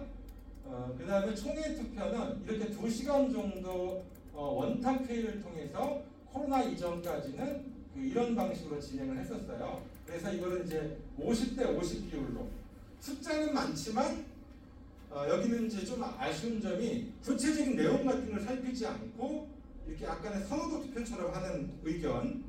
그 다음에 여기는 2시간 정도 토론해서 서로 이웃 생각을 나눠서 하기 때문에 가중치를 넣어가지고 50대 50으로 누가 뭐 이런 어디 뭐 책에 나오는 규칙은 아니고 저희끼리 정해서 그렇게 했던 거죠. 그래서 코로나 이전까지는 이렇게 해왔습니다.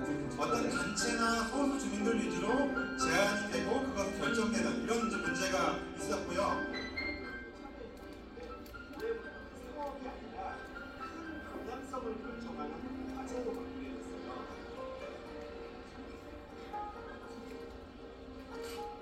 반려견을 키우시는 입장에서 어떠세요? 한 달 되셨는데 인구 보니까 나쁘니 20을 좀 바꾸었으면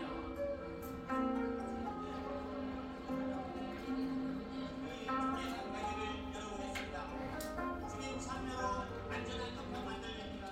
사랑하는 사람 의견을 반영해서 너무 감사하고 제 의견이 반영이 안 되더라도 관심 갖고 열심히 참여할 수 있을 것 같습니다.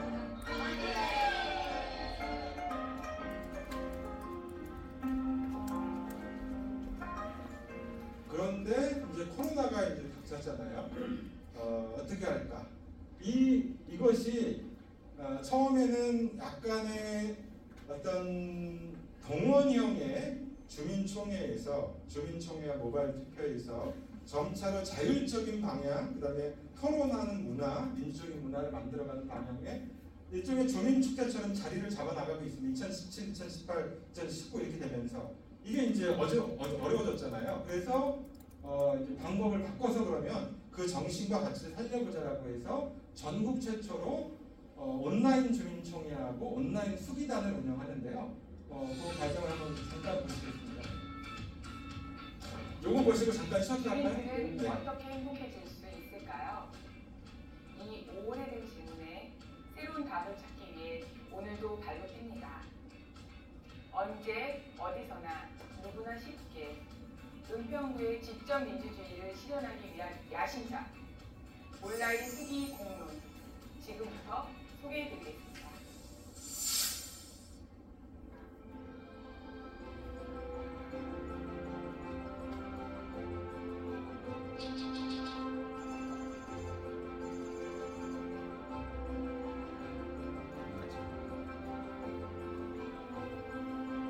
이런 글이 똑같지는 않지만 이런 그림을 가지고 지향하면서 조금씩 나가고 있는 거죠. 살아있는 직접 민주주의의 상징이라고도 부르죠. 스위스 란치게마인드의 영상 함께 보셨습니다.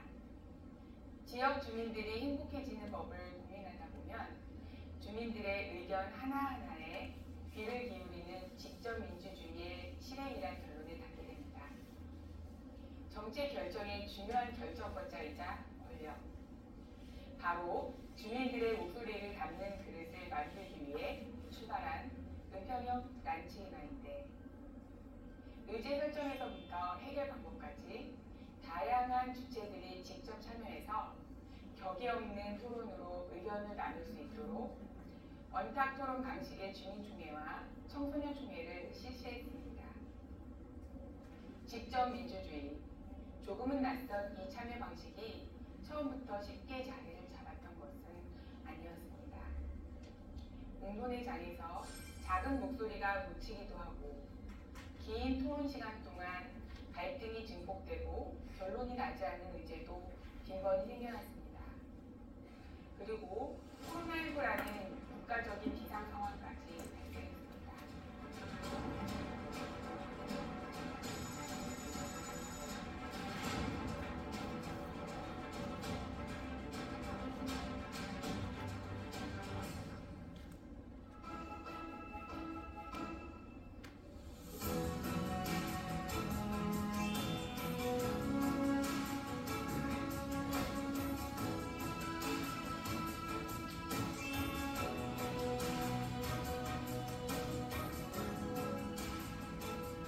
그야말로 우리에게 낯선 방식이었습니다. 하지만 주민들이 접근하기 쉽게 문턱을 낮추자는 본래의 취지를 가지고 실행에 옮겼습니다. 다양하고 집중적인 온 오프라인 홍보를 시작하고 온라인 소기단의 활동 영역을 카카오톡 오픈 채팅방으로 옮겼습니다. 총 43회, 1회당 15명 내외의 주민과 청소년이 오픈 채팅방에 모여 2시간가량 토론을 진행하며 총 585명의 주민과 청소년이 적극적으로 참여하였습니다. 특히나 코로나19 장기화로 대부분 자치단체에서 주민총회를 축소하는 상황에서 전국 최초 온라인 생중계로 진행된 주민총회에 대한 관심은 폭발적으로 이어졌습니다. 유튜브와 시블로그 등 다양한 플랫폼 창구를 열자 1,700여 명의 주민과 청소년들이 참여해 사업 선정을 위한 실시간 투표에 참여하였습니다. 그 전과 비교해 온라인 투표 수가 9배 이상 증가하는 성과를 거두었습니다. 기억에 남는 것은 70세 어르신이 카카오톡으로 원활하게 의견을 주고받으셨는데 알고 보니 자녀가 옆에서 타이핑 보조를 해서 참여하실 만큼 어르신의 관심도가 높았던 점입니다. 이런 성과를 은평구는 함께 나누고 싶었습니다. 은평구 온라인 주민총회 사례 공유회를 개최해 이 성공의 경험을 여러 지방자치단체 관계 공무원과 활동가들에게 공유하였고 실제 서울, 대구, 광주 등 20여 개의 지방자치단체의 공무원과 활동가 48명이 참여하여 은평의 사례를 각 지역에서 창의적으로 적용할 수 있는 방법을 함께 고민했습니다. 은평구의 온라인 수기 공론의 성공 비결은 바로 지역 퍼실리테이터의 육성입니다. 이제 이런 값진 사회생활의 경험을 얻게 되면서 제 자신이 조금 더 성장할 수 있는 것 같고 이제 여러 사람들과 더불어 살아나가는 것 그리고 청소년들의 목소리를 대변하는 그런 값진 경험을 할 수 있어서 굉장히 뜻깊었습니다. 주민들이 점점 변화되어가는 모습들이 보이더라고요. 제는데 저도 마찬가지고요. 정책을 바라보는지 주민들이랑 같이 어떻게 의견을 모아야 되는지 이런 시각이 바뀌는 걸 느끼게 됐어요. 그래서 그게 가장 큰 변화고 저에게 또 주위에 있는 분들하고의 변화이기도 합니다. 서로의 의견이 좁혀지지 않아서 갈등이 더 커지는 것은 아닐까? 이익 집단에 휘둘리진 않을까? 이런 고민들은 주민들 스스로가 교육을 받고 활동한 퍼실리테이터에 의해 정화되고 승화되었습니다. 누구의 목소리도 무시되지 않고 영향력을 갖는 환경은 주민들을 더 능동적으로 변화시킨다는 결과를 얻게 되었습니다. 은평구의 많은 변화들은 사실 풀뿌리 민주주의를 오랫동안 준비해왔던 결실이라고 해도 과언은 아닙니다. 앞서 은평구 주민참여예산제는 2011년에 참여예산 주민총회를 전국 최초로 개최한 경험에서 시작되었고 2012년에 모바일 투표 전국 최초 도입, 2017년 원탁 토론 방식 전국 최초 도입 등으로 전국 우수 사례로 많은 운영 성과를 거둔 일들 역시 네, 뒤에는 이제 자화자찬이 이어지기 때문에 여기까지로 하고요. 네. 같이 가면 되죠.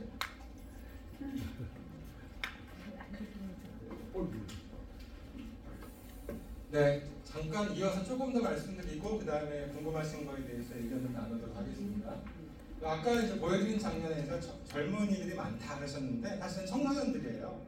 그래서 청소년 총회는 2015년부터 도입을 했어요. 그러니까 제가 이제 시작하면서 이 어른들, 성인들의 변화보다는 아이들의 어떤 새로운 시도가 훨씬 더 빠를 수 있다 이렇게 해가지고 이런 식의 스위스 란츠게마인드의 모습하고 제가 독일에서 배웠던 어떤 정식교육 토론 방법 같은 걸 믹스해가지고 청소년 총회를 이렇게 진행을 하고 있는데요. 요거는 이런 겁니다. 당사자, 그러니까 어른들이 많이 참여해가지고 청소년들을 위한 사업을 하는데 종종 청소년들한테는 별로 이제 관심이 없는, 그래서 기껏 수색역 광장에다가 청소년 무대를 만들어 놨는데 청소년들은 안 모여. 그냥 어른들 행사 때 쓰고 이런 문제가 있어서 당사자들이 스스로 제안하고 스스로 결정하도록 하는 그런 진행했는데요. 이거 잠깐 보시겠습니다. 몇 년치 이렇게 묶어놓은 건데 원형극장이 이렇게 있는데요. 식장 행사 같은 거 하고 400명 정도 투표인단을 모집을 해가지고요. 이제 제안 설명을 하는 거죠. 아이들 직접. 그러면 질문을 하고 토론을 하고 그럼 이제 그걸 의제에 대해 생각을 하게 되죠. 그 다음에 투표를 하는 거죠.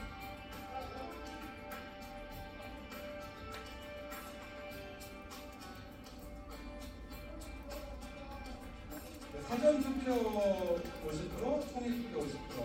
청소년들에게도 이제 뭔가 정치 같은 걸 결정할 수 있는 기회를 주는 게 저는 참 의미 있다고 생각합니다. 그래서 이건 역시 이 코로나 상황에서 온라인으로 바꿔가지고 아까 같은 식으로 진행을 했다는 거고요.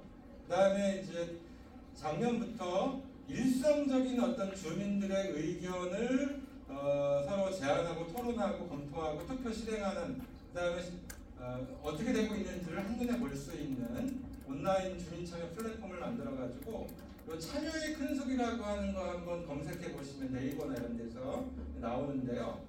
아직까지는 활성화 정도가 좀 미약해가지고 월 평균 한 980명 정도가 여기 들어와서 보거나 활동하시는 걸로 이렇게 통계가 집계가 되어 있고요. 아까 말씀드린 대로 광급공사 주민참여 의무화, 보도블럭 그런 정책을 2013년 2월달에 시행을 하고 있고 2018년부터는 1억 원 이상의 공사로 변경해서 왜냐하면은 이게 뜻은 참 좋거든요. 근데 1년에 은평구가 기준해가지고 관급공사가 400건 정도가 돼요. 그러면 주민 설명회를 3번 해야 되거든요. 한 공사당 설계 단계, 착공 단계, 준공 단계. 이러니까 공무원들도 죽을 노릇이고 주민들도 거기까지 못 따라가고 이렇게 되니까 그래서 참여예산위원회랑 부사랑 협의해가지고 1억 원 이상의 큰 공사 위주로 하자. 금액 기준하고 80% 이상은 커버를 하게 되는데요. 이런 걸 했고 그 다음에 일상적으로 구의 주요 사업, 참여예산 사업만이 아니라 예를 들어서 여기도 이제 고양이랑 연결이 되는데 은평구 가장 큰 이슈가 광역자원수산센터 저기 유타운 쪽에 그 현장은 도시환경분과위원들이 가서 그 팀장님의 설명도 듣고 진행사항 같은 걸 듣는 거고요. 요거는 뭐냐면은 공원에 있는 화장실인데 어느 날 갑자기 시설관리공단에서 이걸 화장실을 직영화하다가 직접 관리하다가 민간 위탁으로 전환을 하는 거예요. 그 물어보니까 그렇게 해야 더 효율적이고 잘 관리가 된다. 진짜 그러냐? 우리 한번 가보자. 그래서 전수조사를 한 겁니다. 그래서 실제 실태가 어떤지 이런 식의 활동들을 통해서 계속 구정의 의견을 반영하는 활동들을 하고 있다는 거고요. 주민제한사업 관련해서는 직접 모니터를 해가지고 이렇게 10년치의 지도를 커뮤니티 매핑으로 만들어가지고 관심 있는 거를 클릭하면 언제 어떤 내용을 했는지 하는 것들을 볼 수 있는. 그 다음에 참여예산에서 마지막으로 말씀드릴 거는 이게 공무원들이 참여예산 제도를 좋아하나요? 싫어하나요? 이렇게 너무 단순하게 여쭤보면 안 되는데 근데 왜 그러냐? 그게 구조적인 이유가 있어요. 그러니까 주민들이 제안하는 사업, 참여예산 사업은 되게 새로운 사업이거든요. 그러니까 원래 하고 있는 일에다가 새로운 일이 더해지는 거죠. 일이 많아져요. 그렇기 때문에 그 사람이 보통 그렇게 할 수밖에 없는 건데 그러면 근데 이건 맞단 말입니다. 주민들이 원하는 걸 반영해서 해야 되는 거 하려면 원래 하고 있는 일 중에서 필요가 없어지거나 그냥 형식적으로 하고 있는 일은 덜어내는 게 필요하다는 거죠. 그래야 공무원도 부하가 안 걸리죠. 그래서 요거는 부서랑 이제 짜가지고 공무원들이랑 짰다기보다 협업을 해가지고 총대를 참여예산위원회에서 내는 거예요. 어떤 사업을 일몰을 시키게 되면은요, 그 관련된 중단을 시키게 되면은 이해관계를 가진 사람들이 쳐들어와가지고 민원 내고 막 이렇게 문제가 발생하는 경우들이 있거든요. 그러니까 그때는 우리가 한 게 아니라 참여예산 주민들이 결정한 거니까 그쪽에 가서 얘기하세요. 이런 식으로 그렇게 하는 것도 시범적으로 진행을 했는데 이게 계속되진 않더라고요. 아무튼 이제 잘 아시겠죠. 주민자치에 대해서는 이제 사례 중심으로 보여드리겠습니다. 간단하게. 뭐 여쭤봐도 네, 여쭤보시죠. 지금 여태 말씀하신 게 네. 참여예산위원회에서 이렇게 하신 거예요? 아니면은 주민자치위원회에서 같은 하신 거예요? 전부 틀리게 위원들을 모집하셨나요? 그렇죠. 근데 제가 말씀드리고 싶은 거는 그럼 주민자치회 얘기부터 잠깐 드릴게요. 주민자치 사례는 그냥 책으로 주민자치 사례는 자료로 대체하는 걸로 하고, 그러니까 주민자치회가 그러니까 주민자치위원회에서 여러 가지 갖고 있던 성과나 한계 같은 거를 계승한 조직인데, 주민자치회의 기능은 원래가 주민자치라고 하는 기능만이 아니라 지방분권 및 지방행정체제 개편하는 특별법에 의해서 이 협의 기능, 그러니까 행정의 업무를 협의하는 거. 근데 다르게 말하면요, 이것이 참여예산이라고 봐도 거의 무방해요. 무슨 말씀이냐면요, 행정에서 예산을 수반하지 않고 하는 일이 거의 없다는 거죠. 관련된 일을 주민과 하는 거. 그러니까 주민자치회가 예를 들어서 어떤 동에 동장이 일을 해나가는데 관련된 일이 있으면 그걸 주민자치회랑 행정이랑 협의하는 구조를 만들려고 하는 것이 원래 취지 중에 한 가지인데, 이게 잘 실현이 안 되죠. 그리고 스팟 같은 경우도 주민자치센터라든가 여러 가지 공공 시설 같은 거를 주민들이 직접 운영할 수 있도록 하는 건데, 이것도 행정에서 의지가 안 실려서 저희 진행이 안 되고, 근데 인천 연수구 같은 경우는 주민자치센터를 주민자치에 맡겼어요. 운영 자체를. 그런 사례가 있는데, 그리고 이제 주민자치 이 세 가지 기능이 있는데, 지금은 이 좁은 의미의 주민자치 이것만 이렇게 강조가 되고 있다는 거예요. 그래서 은평구는 이렇게 했었어요. 이게 참 어려운 문제인데, 그래서 구 단위의 주민참여예산위원회가 있고 원래 동 단위의 참여예산위원회가 또 있었어요. 그래서 동에서의 활동과 이런 게 있었는데, 서울시에서 주민자치회를 이제 강력하게 이제 밀어붙이면서 예산으로 이제 끌고 간 거예요.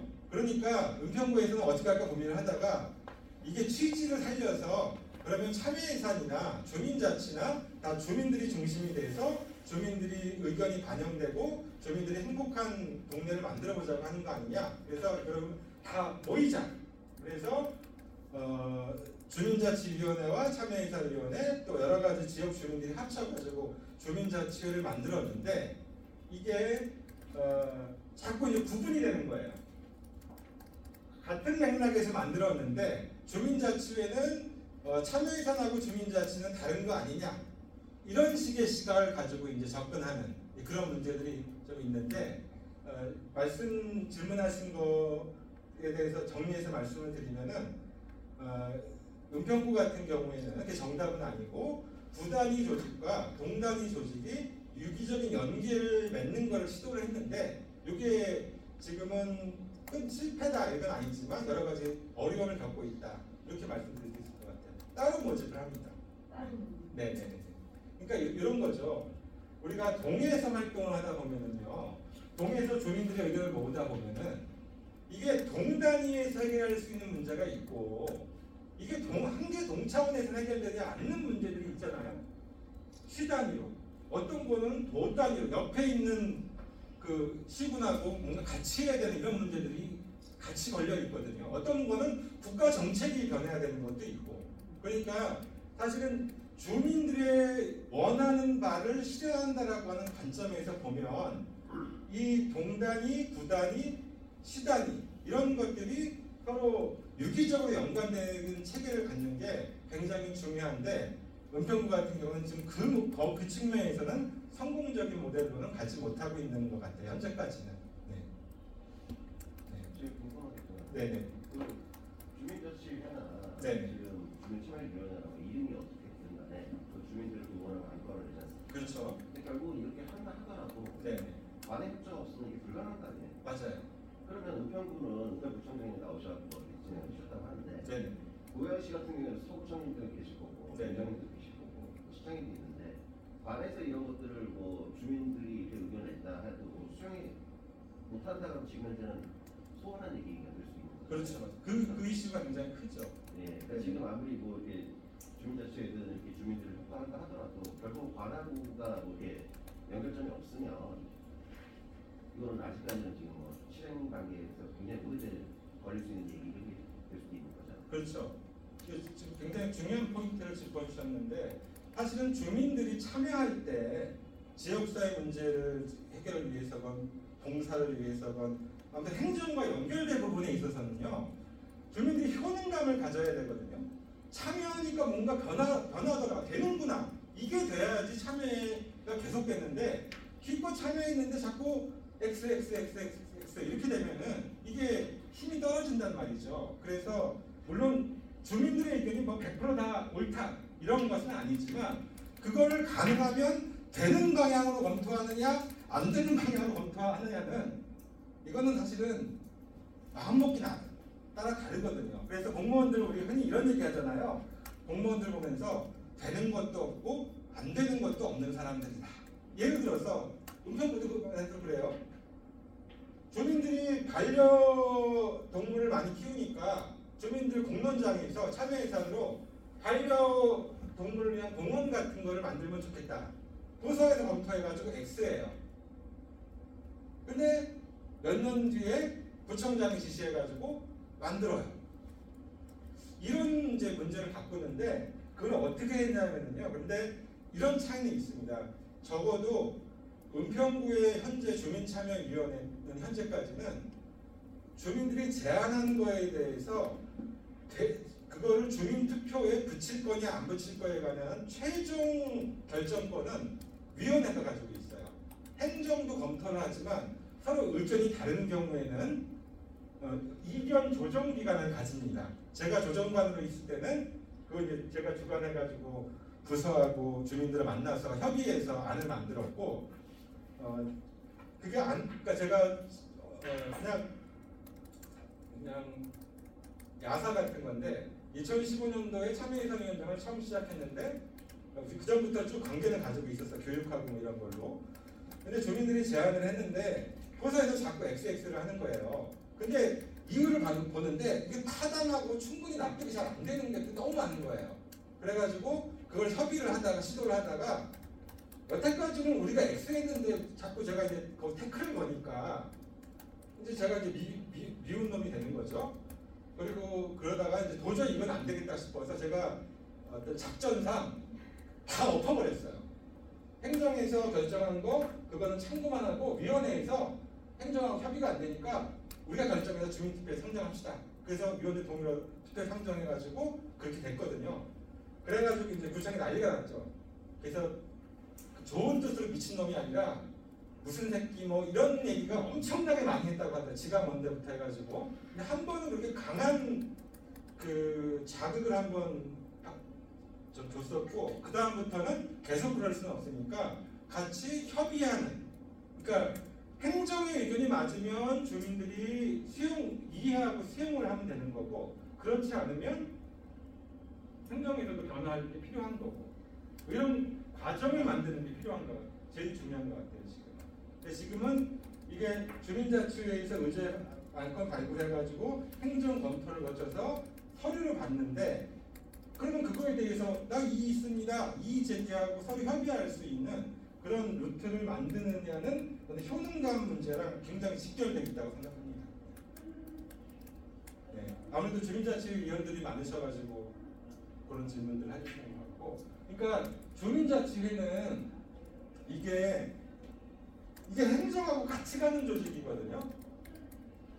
그 원래 순수한 의미의 주민자치는 주민들의 자율적 영역에 있는 거거든요. 행정이 뭐라고 간섭할 게 아니에요. 근데 지금 만들어진 주민자치회는 어떻게 만들었어요?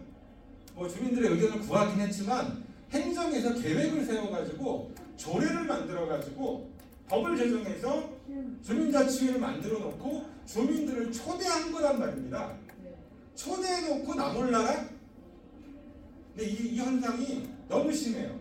그리고 이제 잘못 가게 되면은 이렇게 가는 거죠. 아 이제 주민자치니까 주민들이 다 알아서 해. 우리 행정은 이제 우리 바쁘니까 물론 행정도 겪는 어려움이 뭐 있습니다만 뒷짐지고 그냥 알아서 하고 뭔가 의견 내면은 옛날 버릇대로 자꾸 실무적으로만 검토해가지고 안 되는 방향으로 하고 이러면 이게 힘이 쭉 빠지게 되거든요. 그래서 사실은 행정의 변화가 굉장히 이제 중요하게 주민자치랑 같이 가야 되는데 지금은 주거나하고 주민들의 변화는 얘기하는데 행정의 변화는 거기에 좀 못 미쳐가는. 그래서 주민자치에는 전 두 가지 성격이 있다. 주민들이 스스로 해나가는 자치의 성격하고 행정의 동이나 시나 구 행정에 주민들이 참여하는 성격, 이 두 가지 성격을 가지고 있는 것이 순수한 의미의 주민자치랑 구별되는 지금 주민자치의 고유한 특성이 아닌가. 요새 말로는 협치죠. 협치의 핵심은 함께 결정하는 거죠. 일방적인 결정을 하는 게 아니라. 네. 잠깐. 네. 네네네. 아까 은평구사를 보니까 네. 국민들이 뭐 40만, 50만 이렇게 된다고 하셨는데 네네네. 온라인 투표도 참여하고 10,000명대를 참여할 수 10,000명, 20,000명 정도. 그러면 그 과정에 시간이 걸렸다 하더라도 네네.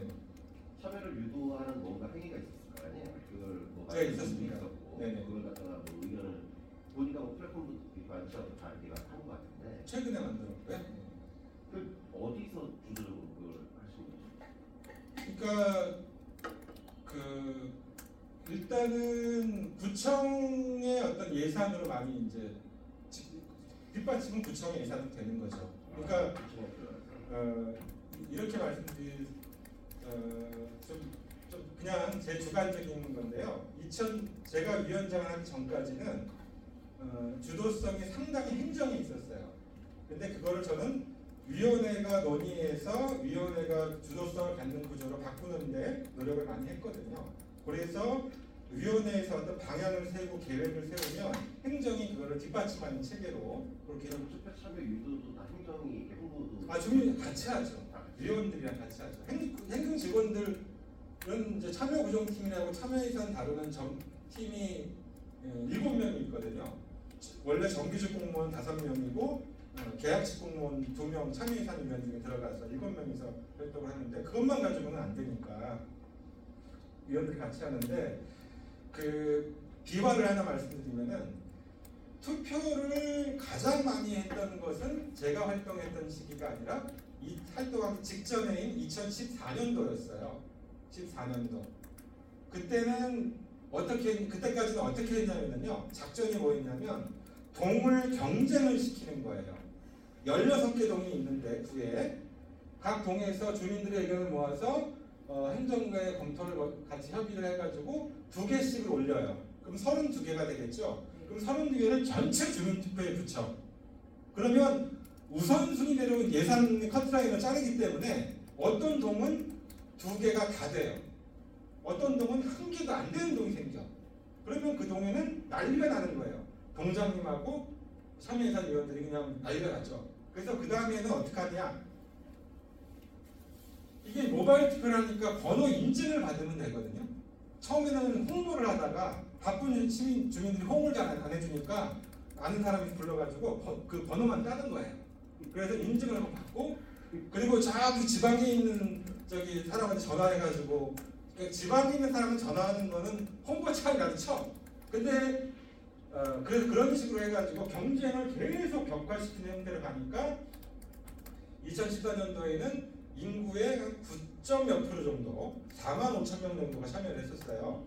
근데 저는 이렇게 가다가는 다 망한다 이렇게 생각해서 제가 이제 그 방향을 튼 거죠.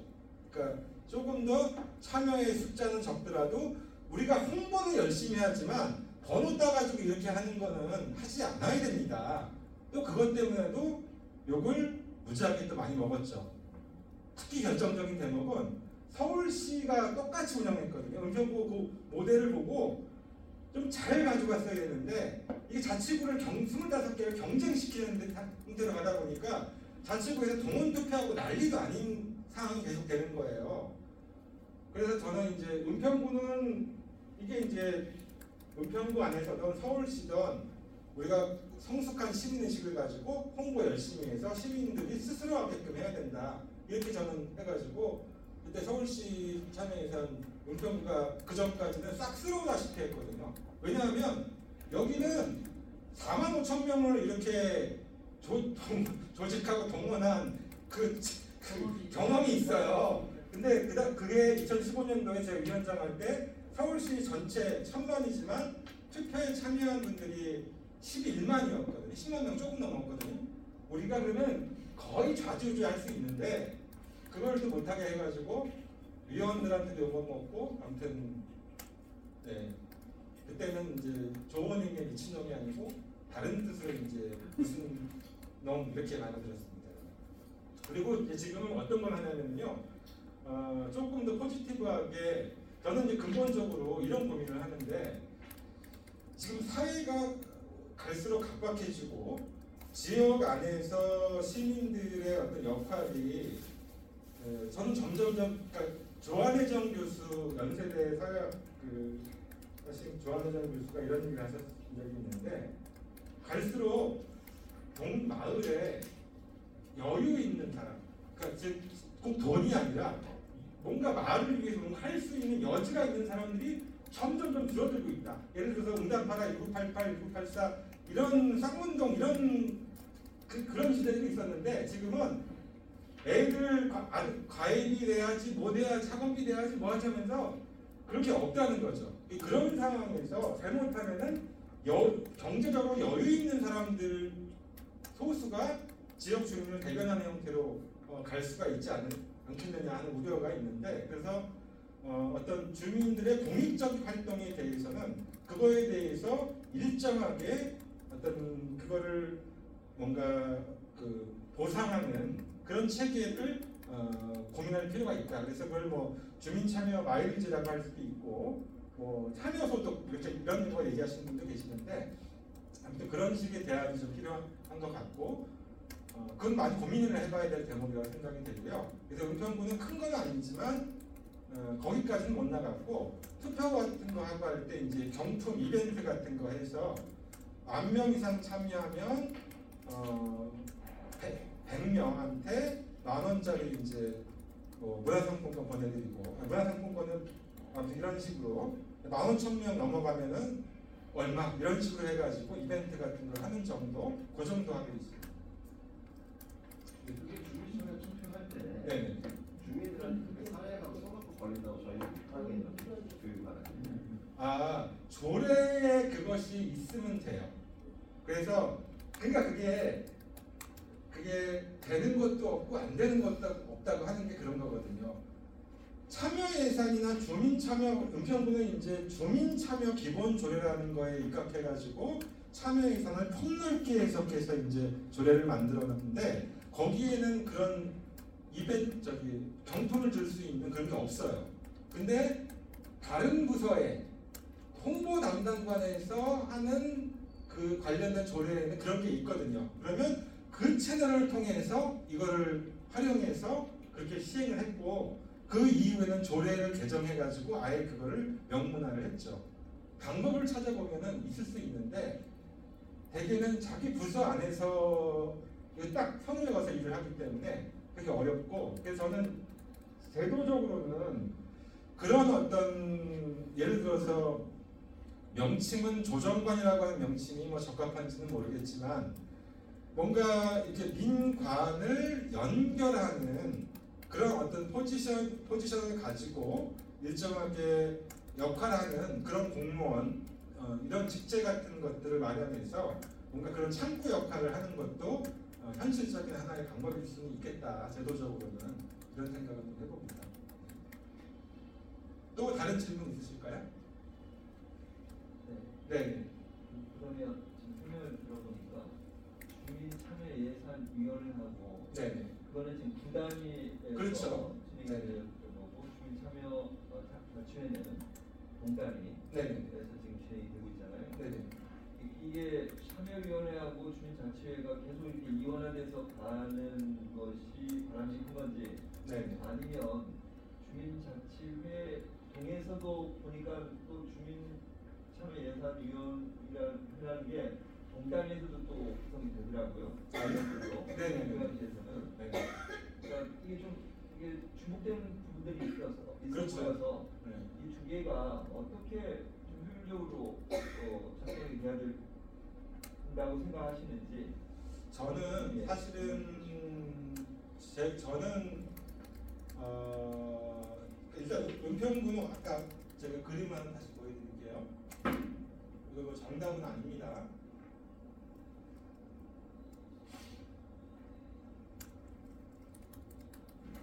이렇게 이제 주민참여위원회 10개 분과가 있고 이게 구단위 위원들이죠. 이게 150명인데 여기에 이제 원래는 동참여예산위원회가 이게 딱 붙어 있었죠. 근데 주민자치회의 취지를 생각할 때 주민자치회를 통합하자. 그것도 제가 위원장을 할 때 결정을 한 건데 과연 잘한 결정인지에 대해서는 굉장히 의구심이 많이 생겨요. 왜냐하면 저는 주민을 중심으로 봤을 때 비슷하게 활동하는 것보다는 모아서 크게 하자 이런 거였는데 이게 자꾸 알력 다툼처럼 가버리는 거예요. 특히 회장 자리를 두고 여러 가지 일들이 있었어요. 여러 가지 뭐 지역에서 쓰는 일이죠. 그래서 자꾸 이제 이거를 이 제도의 취지나 목적이나 이런 방향으로 고민하는 게 아니라 그냥 그런 어떤 관계 중심으로 보면서 자꾸 이걸 구분하려고 하는 시각들이 자꾸 생기는 거예요. 전직 주민자치위원장님들이 회장이 상당수가 됐거든요. 그러면서 그때부터 해오던 주민자치 위원장 합의회 이런 걸 이렇게 뭉쳐다니시면서 자꾸 이거를 참여예산과 주민자치를 이제 분리를 자꾸 하려고 하는 건데 저는 원래 서울시의 그 정책이 아니었으면 어떤 거를 하려고 계획을 세웠었냐면 동참여예산위원회를 키우는 방향으로 노력을 했는데 30명, 50명까지도 이걸 일상화하는데도 노력을 많이 했고 근데 그게 방향이 아닌 것 같다. 오히려 동참여예산위원회를 축소하자. 한 5명, 6명 정도로 줄이고 한 달에 한 번씩 정기적인 주민 공론장 원하는 주민 누구나 모여서 얘기할 수 있는 뭐 온라인이든 오프라인 토론회를 열고 그걸 준비해야 될 사람들이 있으니까 공무원들이 할 수는 없으니까 그 사람들이 일종의 퍼실리테이터 초대하고 모이면 회의 진행하고 그런 거를 이렇게 저는 계획을 하고 했는데 당시에 이제 김우영 부총장이 적극적이었지만 그거는 안 받아주더라고요. 네, 그래서 실패했고 서울시에서 밀어붙이니까 그 방향대로 간 건데 그러니까 지금 고향 같은 경우에 지금 보니까 주민자치와 동참여예산위원 동지역회의라고 아마 할 것 같은데 지역회의가 이제 이원화돼 이렇게 운영되시는 것 같은데 그 문제에 관해서는 취지를 보면 통합하는 게 맞아요. 취지를 보면은 근데 이게 그런 아까 얘기했던 그 관계에서 나타나는 문제들을 그 안에서 풀어갈 수 있겠느냐 하는 거에 대해서는 또 고민이 필요하다. 그래서 그거는 조금 은평구 진행 상황을 좀 참고하셔가지고 저는 제일 중요한 거는 주민을 중심에 두고 어떻게 하면 다수의 주민들이 원하는 게 실현되는 방향으로 이런 다양한 위원회가 기능할 거냐를 고민하고 해답을 만들어갔으면 좋겠다 하는 말씀을 드리고요. 시간이 다 됐네요. 제가 마지막 원래 좀 더 준비한 게 있으면 줄이고 저기 어디 갔냐? 제가 그 책을 썼다 그랬지 않습니까? 모두의 민주주의, 참여예산과 주민자치 그리고 자치분권 이야기라는 타이틀을 가지고 있는데 오늘 한 얘기도 있고 오늘 못한 얘기 하려고 했으나 또 못한 얘기들도 있으니까 인터넷 서점이나 큰 대형 서점에서 구매가 가능하시니까 이게 아주 에세이는 아니어가지고 이렇게 많이 팔리진 못했거든요. 그러니까 아무튼 관련돼서 활동하시는 분들한테는 참고가 되실 수 있을 것 같아서 나머지 못한 얘기는 이걸로 대신하도록 하겠습니다. 네, 감사합니다.